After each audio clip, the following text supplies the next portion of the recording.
A rigor é o seguinte, quer dizer, depois de Mozart, a rigor não há música. Isso você está afirmando? Estou afirmando. Ah, sim. Você tem arremedos, você tem coisas maravilhosas, você tem Beethoven, por exemplo. Mas se você for analisar uma partitura do Beethoven, você vai ver que é um objeto matemático, apesar da sua grandiosidade, né? Dentro disso você vai olhar uma música do Schoenberg, você vai achar que aquilo está mais parecido com um analista de sistemas, o Stravinsky seria um programador de sistemas, né? Depois do Eliot, por exemplo, não tem romance. Depois do Joyce, não tem romance. Como depois do Eliot não tem poesia. Como não tem teatro depois de Racine. Como não tem pintura depois de Cézanne.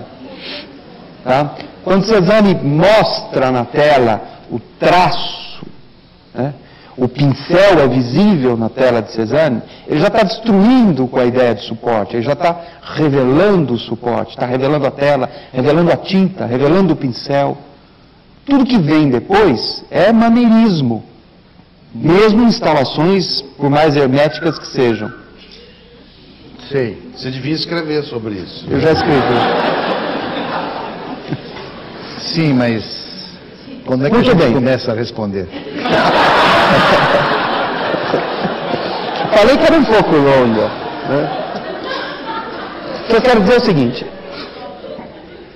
por mais que um romance como A Montanha Mágica, do Thomas Mann, seja maravilhoso e nos ajude a viver melhor, porque a minha ajudou, você entendeu? Aquilo está presente já em Dostoiévski, quer dizer, do ponto de vista da criação intelectual, do ponto de vista da forma de se fazer um romance, ele não vai muito além. Como o Guimarães Rosa não vai muito além do que fez Joyce, do ponto de vista da própria forma de se fazer um romance. Certo? Aí que eu acho que a discussão do belo, ela fica completamente ociosa num século em que o que vale e vai terminar, o que vale é a tecnologia, é o mercado. Acabou a ideia de arte enquanto tal, porque ninguém conseguiu fazer da arte ou conseguir uma explosão do tamanho dessas que eu citei. O resto é arremedo, maneirismo, cópia. É isso. Essa é a provocação. Infelizmente para o Caio não é. A questão é a seguinte, assim, quem imagine um mundo, um universo, que tivesse só uma dimensão, só traço. Se aparecesse um plano na frente, ele não ia entender. Imagine uma pessoa que vivesse só no plano. Se aparecesse a terceira dimensão, ele não ia entender. Imagine uma pessoa que vivesse no volume. Se aparecesse a dimensão tempo, ele não ia entender. E o Caio não entendeu. Quer dizer, ele pensou em termos de espaço, Cézanne, tudo bem. Só que quando chega o cubismo, a intrusão do tempo é Einstein. É a teoria da relatividade, é o tempo, um objeto visto ao mesmo tempo de diversos ângulos. É a introdução do tempo naquele espaço aparentemente bidimensional. Segundo, na música... Você citou Einstein. Einstein. Você citou, Claro. só para... Quando você chega na música, inverte-se o processo. O Anton Weber dá intervalos tão grandes, fazendo os clusters de sons soltos, que você perde a noção de ligação, e aqueles sons parecem cachos coloridos, soltos no espaço. Ele introduz, soltos, a música, que é uma arte do tempo, introduz o espaço. E depois vem a estereofonia e tal e tal. Isso que eu estou dizendo. Você citou Eu acho que você estereofonia. tem a paixão, Você citou estereofonia. você tem a paixão da música e da arte dentro dos padrões que eram, enfim, Mozart é maravilhoso, sempre. Mas bem, só de ouvir uma sonata de Debussy, meu Deus, que é um dos meus deuses, bem, Só Debussy e depois, para não falar da escola de Viena e alguns, e o Gesang der Jünglinge do Stockhausen, que é para falar mais recente, mas enfim, eu acho que você está correto na sua argumentação. Eu aceito. Eu aceito. Essa arte que você falou, de fato, morreu. Mas acontece que entraram outros parâmetros em jogo e eu vejo que, pelo que você citou, você não está reconhecendo. Celso, eu acho que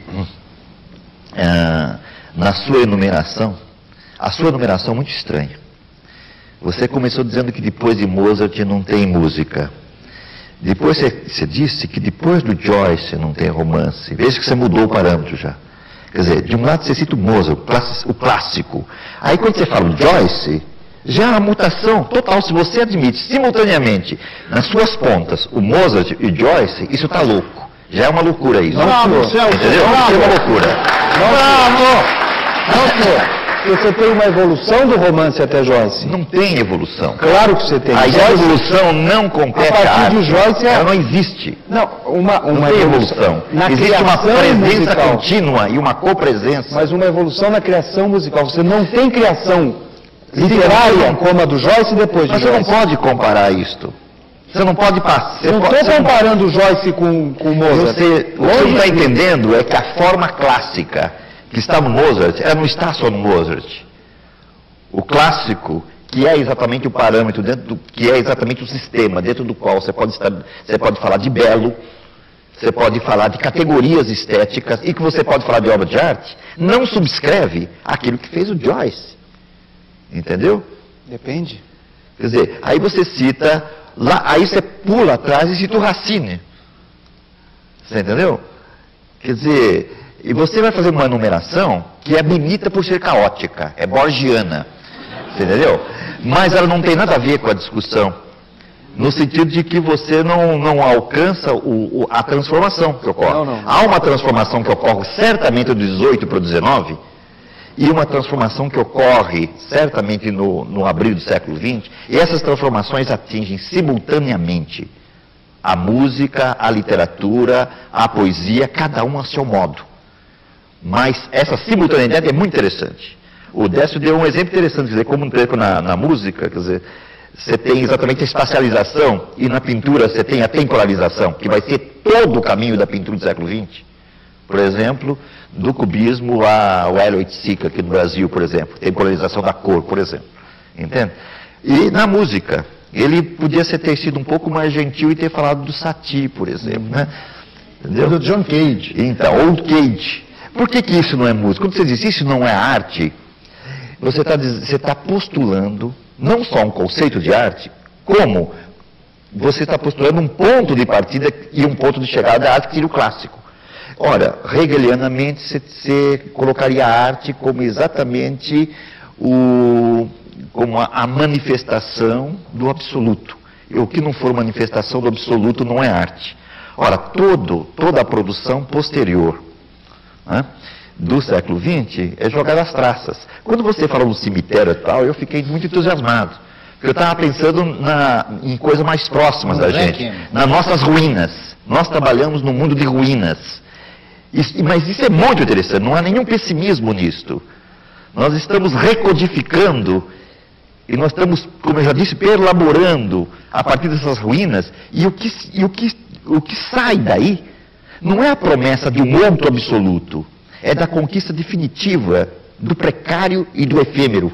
Celso, eu posso falar isso tem a ver também com a tecnologia. Posso falar em geleia geral como estado da arte? Não é geleia geral, de jeito nenhum. Do que eu posso falar? Um pequeno Coan, que começou uns tempos atrás, você lembrou um cara realmente legal, que é detestado até hoje por gente de vanguarda, incluindo Pierre Boulez, que foi Erik Satie, que era um gozador tremendo, era pré-Dada, morreu em 1925, e ele infernizou a arte do Debussy, que aprendeu muito com ele.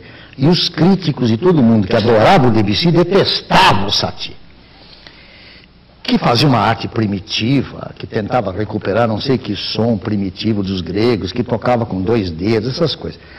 E aí os críticos caíram de pau em cima do Erik Satie, dizendo, em suma, a sua obra inteira não tem forma. O Satie ouviu aquilo e compôs, logo em seguida, uma obra chamada 3 peças em forma de pera. Fala, como não tem forma? Eu acho isso justamente a maravilha da graça de você foge. Estava sendo julgado, como não tem forma? E compôs 3 peças em forma de pera, que você pode ouvir até hoje e discutir se tem ou não forma de pera. Mas... E falando em forma, no século XX, principalmente nas últimas décadas, o informe nomeia o inapresentável, e a arte está exatamente se dedicando a isto. Exatamente porque ela não pode mais presentificar. E que isso não vale a pena. Desde a fotografia até o vídeo, não vale mais a pena.